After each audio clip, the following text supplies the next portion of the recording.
This is the greatest thing to happen for people pleasers since being able to turn off your read receipts became a thing. And in fact, this actually existed long before read receipts were even a thing, and it's called human design. A human design uses your exact time of birth to calculate you a body graph. These body graphs show us what's natural, what we were born to do, what we were designed to do, as opposed to maybe what society has normalized or what social media has normalized. This is how you get back to feeling like yourself. I've had the opportunity to coach hundreds of people using human design, and in every instance, their life gets better. And most of the time, it's because of what I'm about to talk about right now in this whole people-pleasing thing.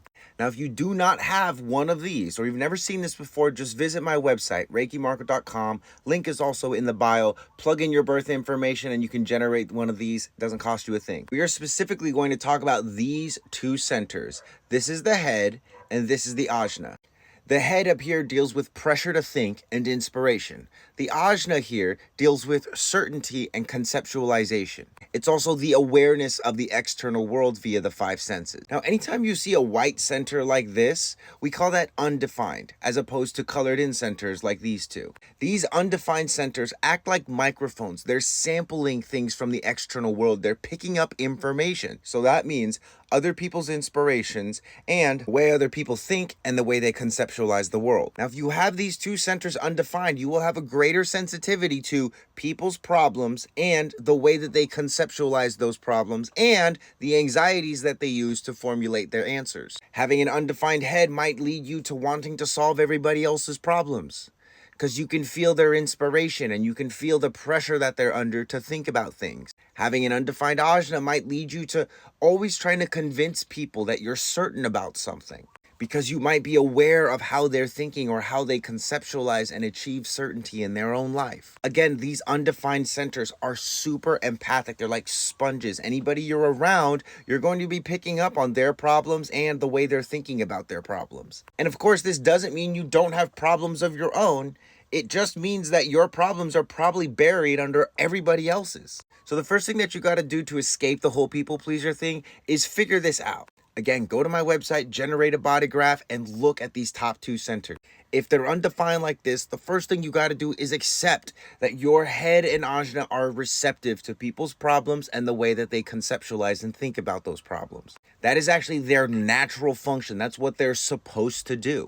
The superpower of these undefined centers is the ability to recognize inspiration and mental processing in others.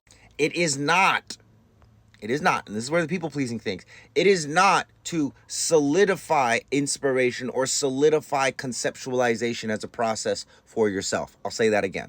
These centers are designed to be open and receptive. They are not designed to be defined. When you attempt to define something that is undefined like this, you run into problems.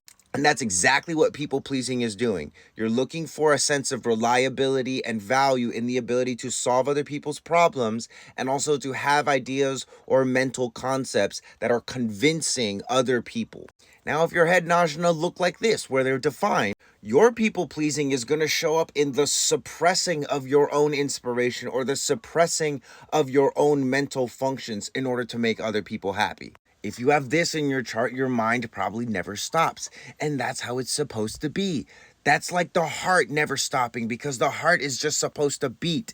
The lungs are just supposed to breathe. The mind is supposed to think and process information. The problem for both this person and this person is not that they're thinking too much. It's that they're not living in their body enough. There's two things in human design that are really helpful for getting out of these not self vibrations in the head and ajna. The strategy for this body graph is to wait for an invitation.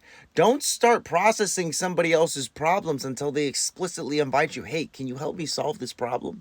And even if the invitation does come, this is the spleen, this is intuition. This person is supposed to listen to their intuition, which is like a whisper. You might miss it if you're not paying attention. But when you get an invitation, if you're a projector and your spleen goes this like, no, definitely don't do that. Don't do it. That's called your inner authority. Use these white centers to recognize the quality of people's thinking, the way they think, the way they get attention, their direction, their achievements, their creative energy, their emotional energy. do not solidify one of those things in one of your centers as a way to create some type of value or perceived value. Each body graph is going to have a unique strategy and authority that is going to help you drop out of your head and into your body. If you want to figure out what yours is, visit ReikiMarco.com. I also have super simple reports that will just decode all of this information for you in plain English. Because truly, the people pleaser thing is just one element and one way in which human design can totally help you transform your life.